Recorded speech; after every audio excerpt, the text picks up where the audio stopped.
और अब एक जन्म का कारण नारद जी ने भगवान को श्राप दिया। ये कथा हम थोड़ी संक्षेप में श्रवण करेंगे। गोस्वामी जी लिखते हैं, भोले बाबा कह रहे हैं, नारद श्राप दिन एक बारा, नारद श्राप दिन एक बारा, कल्प एक तेहि लगी अवतारा, कल्प एक तेहि लगी अवतारा। नारद श्राप दीन एक बारा, नारद श्राप दीन एक बारा, कल्प एक तेहि लगी अवतारा, कल्प एक तेहि लगी अवतारा, कल्प एक तेहि लगी अवतारा, कल्प एक तेहि लगी अवतारा। शंकर भगवान ने कहा, देवी एक बार तो तुम्हारे गुरुजी ने ही श्राप दे दिया था। पार्वती मां चकित हो गई। पार्वती मैया ने कहा, तब तो भगवान से जरूर कोई अपराध हुआ होगा। देखिए गुरु निष्ठा देखिए, आचार्य निष्ठा देखिए। पार्वती मैया भगवान में दोष देखने को तैयार हैं, पर पार्वती मैया अपने गुरु में दोष देखने को तैयार नहीं। कैसी गुरु निष्ठा है।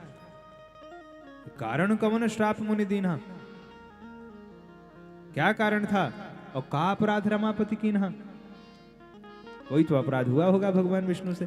तो भोले शिव जी हंस पड़े, बोले विहसी महेश तब, ज्ञानी मूढ़ न कोई। देवी संसार में न कोई ज्ञानी है न मूढ़ है। भगवान जब जिसको जैसा बनाते हैं वैसा ही बन जाता है। उमा दारू जोशित की नाई, सबही नचावत राम गोसाई।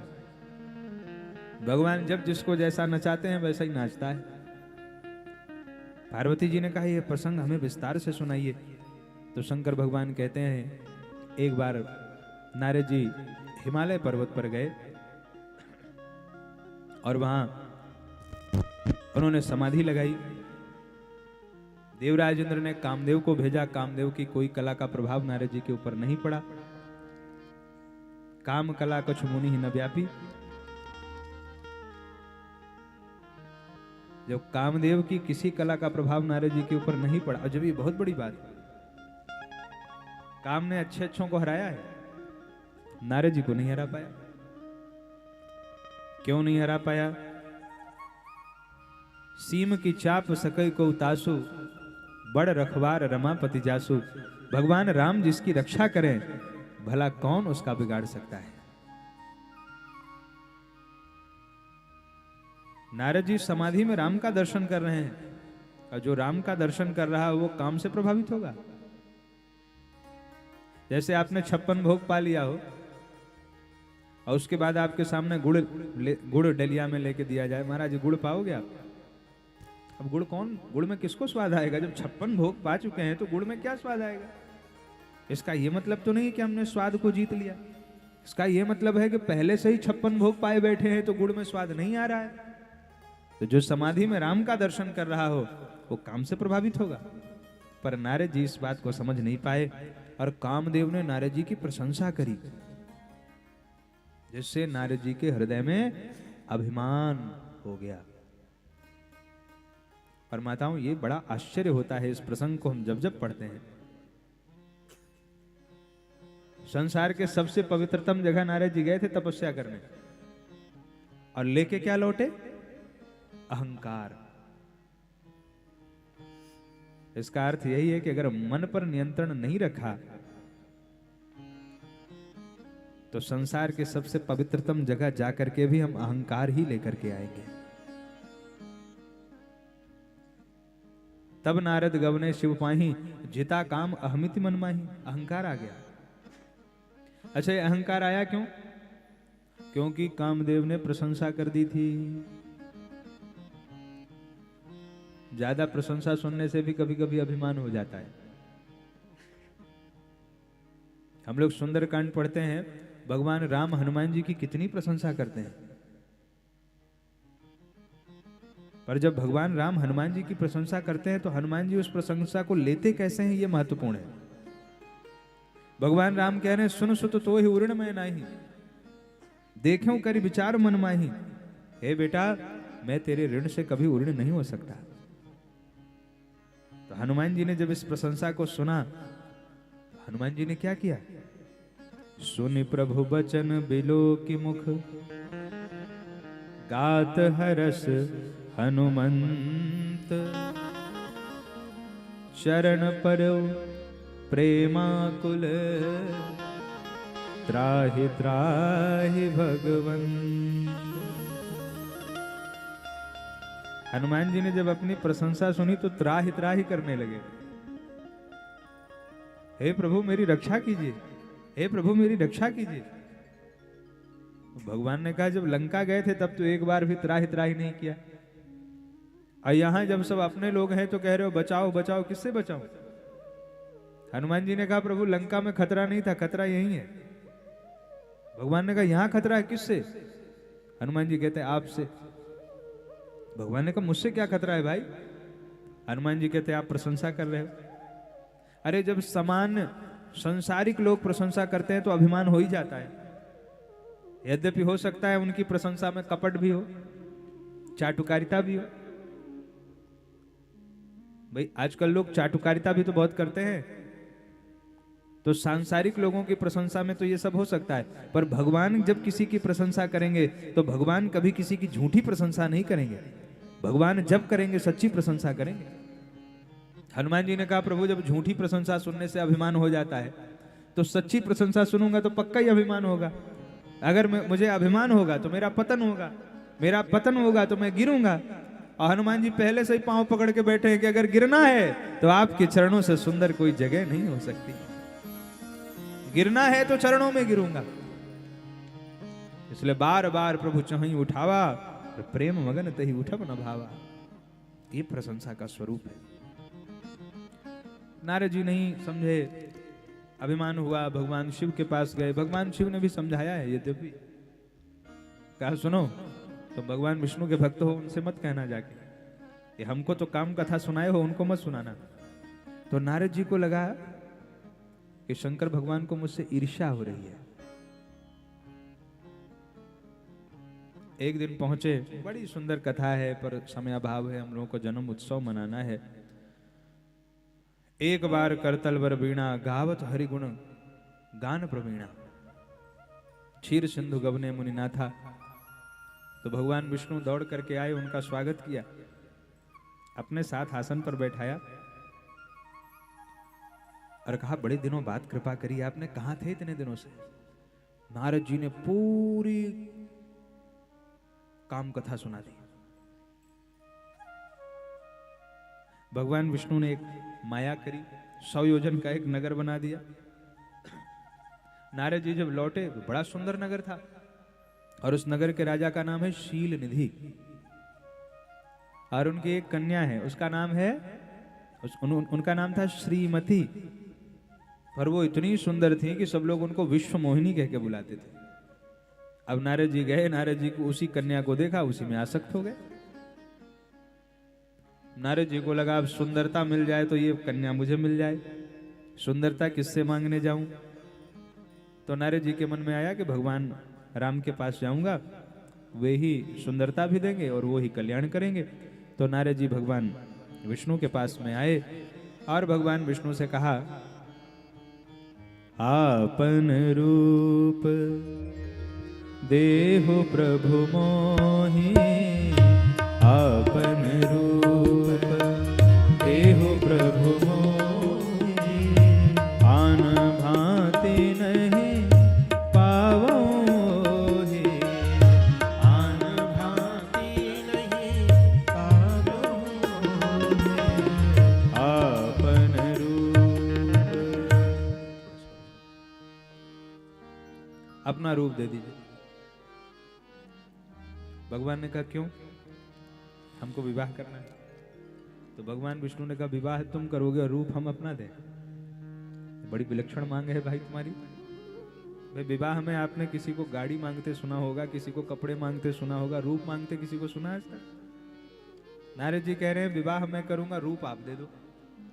भगवान विष्णु ने कहा मैं अपना रूप दूंगा तो समर्पण तो मेरे ही प्रति माना जाएगा।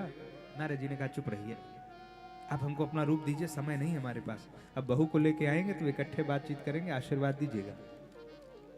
भगवान ने कहा अच्छा क्या चाहते हो? कहा सुंदर बना दीजिए। तो भगवान विष्णु ने उनको सुंदर की जगह बंदर बना दिया। कहे सुंदर बना दीजिए, भगवान ने बंदर बना दिया। क्यों? भगवान ने कहा देखो इस संसार में नचाने का काम दो ही करते हैं, या तो राम जी नचाते हैं और या तो काम नचाता है। को जग काम नचाव न जेही, संसार में कौन है जिसे काम ने न नचाया हो? या तो काम नचाता है, या तो उमादार जोशित की नाई सभी नचावत राम गोसाई। तो भगवान विष्णु ने कहा अगर सुंदर बना दूंगा तो भी नाचोगे, और बंदर बना दूंगा तो भी नाचोगे, पर अगर सुंदर बनाऊंगा तो काम के बंदर बन के नाचोगे, लेकिन अगर बंदर बना दूंगा तो काम के बंदर नहीं, तुम राम के बंदर बन करके नाचोगे, तुम्हारा नाचना भी सफल हो जाएगा। तो भगवान ने बंदर बना दिया। आए नारद जी और भोले बाबा ने भी दो गणों को भेज दिया। कहा तुम लोग भी जाओ, थोड़ा संवाददाता बन के जाना, एक एक पल की रिपोर्टिंग करते रहना, भगवान कैसे कृपा करें मैं देखूं तो सही। तब शिव जी के गण भी आए, एक दाएं एक बाएं। नारद जी से कहते वाह वाह वाह, कितने सुंदर लग रहे हैं। अरे कुमार गंधर्व भी फेल है आपके आगे। हा साक्षात हरि। अब वो हरि का अर्थ बंदर समझ रहे थे, पर नारद जी हरि का अर्थ भगवान विष्णु समझ रहे थे। तो दोनों लेके गए, उनको बैठाया, और विश्वमोहिनी जब आई तो जिस पंक्ति में नारद जी बैठे थे उधर देखा ही नहीं उसने। और जैसे ही विश्वमोहिनी आई थोड़ा नारद जी ऐसे हो गए कि देखे सीधा वरमाला पहनाए, काम खत्म, लेके चलूं, आशीर्वाद लूं, कहां कौन समय खराब करे। तो जय दिशि नारद बैठे फूली। अच्छा नारद जी को अभिमान है कि राम भगवान विष्णु जैसा स्वरूप किसी का हो सकता है क्या? तो मुझे देखेगी, सीधा वरमाला पहनाएगी और अपने राम सीधा बहू को लेके चलेंगे भगवान विष्णु के पास। और उसने देखा ही नहीं। संकेत सुंदर है। भगवत कृपा प्राप्त संत जिस पंक्ति में बैठ जाते हैं, माया की सामर्थ्य नहीं है कि माया उधर देख सके। तो वो संत तो बचते ही हैं, और वो संत अपने साथ बैठे हुए लोगों को भी माया की कुदृष्टि से बचा लेते हैं। ये इसका भाव। और उसी समय भगवान प्रकट हुए। बोले भक्त वत्सल भगवान की जय हो। बड़ी सुंदर पंक्ति है।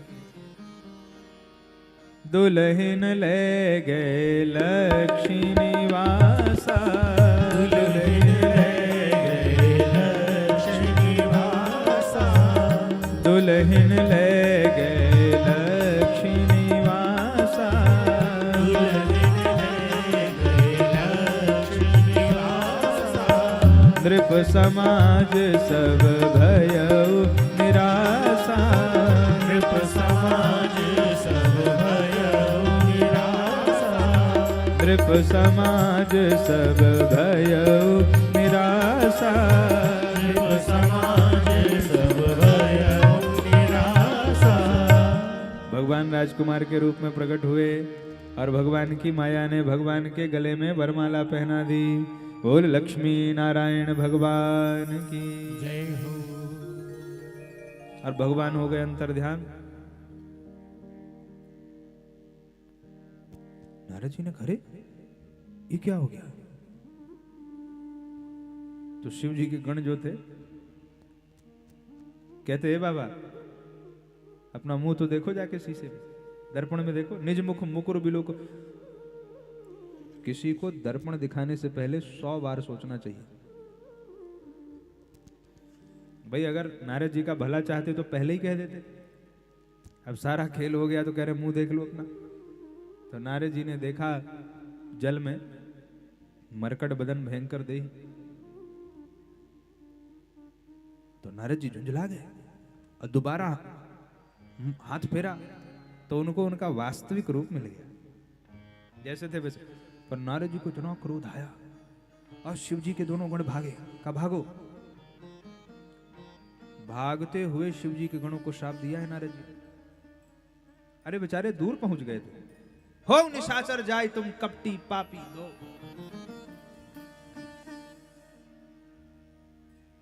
दोनों भाग खड़े हुए, भागो, निशाचर हो जाओ तुम दोनों, राक्षस कहीं के। हो गए निशाचर। मानो नारद जी को लगा कि एक बार भगवान विष्णु के गण बने हैं तो एक बार बाबा के भी तो बने, तभी तो बराबरी होगी। एक बार वो रावण कुंभकर्ण बनेंगे, एक बार ये भी बने। तो नारद जी ने श्राप दे दिया और उसके बाद फिर चले। दईहूं श्राप की मरी हूं जाई जगत मोर उपहास कराई। आज या तो श्राप दूंगा, मतलब ये क्रोध की पराकाष्ठा है। क्रोध की पराकाष्ठा है। जैसे व्यक्ति मरने मारने की बात करे तो आप समझो कि ये बिल्कुल आपा खो चुके हैं। क्रोध की पराकाष्ठा, दईहूं श्राप की मरी हूं जाई। तो भगवान को लगा बीच में मिल जाना ठीक है, बीच ही पंथ मिले धनुजारी। कभी कभी हम पढ़ते थे, हमें बड़ा आश्चर्य होता था कि नारद जी को श्राप देने की जल्दी थी, बात ठीक है, भगवान को कौन सी जल्दी थी? तो भगवान चले आए श्राप लेने के लिए, बीच ही पंथ मिले धनुजारी।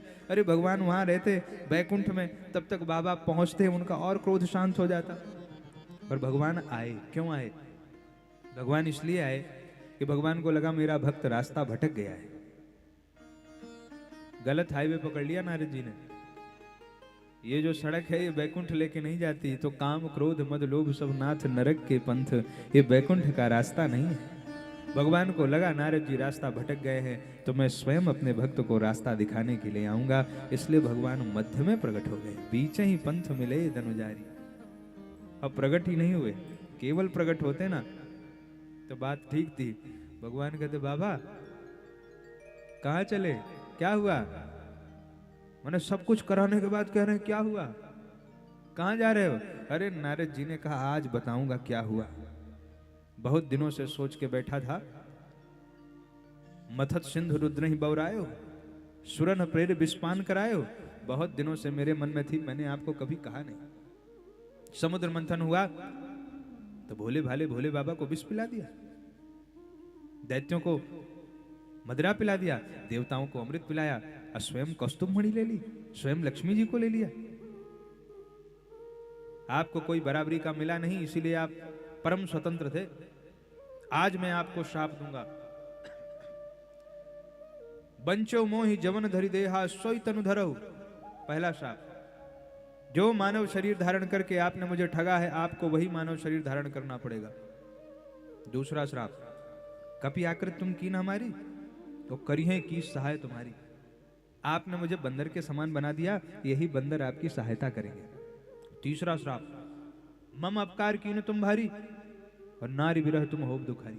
आपने मेरा अपकार किया, आपने मेरा विवाह नहीं होने दिया। यद्यपि भगवान विष्णु थोड़े से तो मुस्कुराए कि बाबा क्या कहने जा रहे हो। भगवान को लगा कहीं ये ना कहते जैसे आपने मेरा नहीं होने दिया मैं आपका नहीं होने दूंगा। आपने मेरा विवाह नहीं होने दिया। भगवान ने कहा आगे बोलो आगे।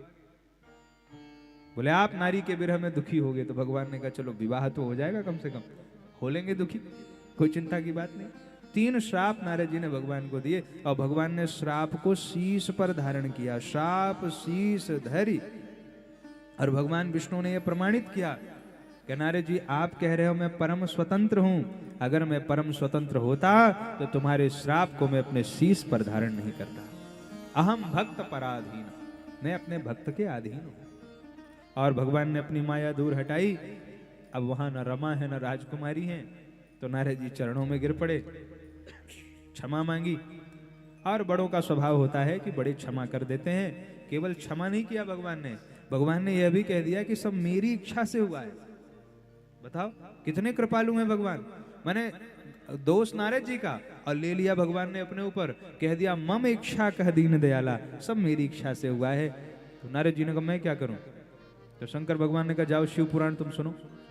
नारद जी ने कहा शिव पुराण क्यों? क्योंकि अपमान किसका किया था आपने? शंकर जी का। और शंकर जी हैं तीनों लोगों के गुरु, इसलिए जाके शिव पुराण सुनो। बोले शिव पुराण आप ही सुना दीजिए। भगवान विष्णु ने कहा मैं नहीं सुनाऊंगा। शिव पुराण के सबसे अच्छे वक्ता ब्रह्मा जी हैं, इसलिए आप यहाँ से ब्रह्मा जी के पास जाइए और ब्रह्मा जी से शिव महापुराण की कथा सुनिए। जपहु जाय शंकर सतनामा, होई ही हृदय तुरत विश्रामा। यहीं से शिव पुराण की कथा का प्रागट्य उद्भव हुआ है। नारद जी गए हैं ब्रह्मा जी के पास और ब्रह्मा जी ने शिव महापुराण की कथा नारद जी को श्रवण कराई है। बोलिए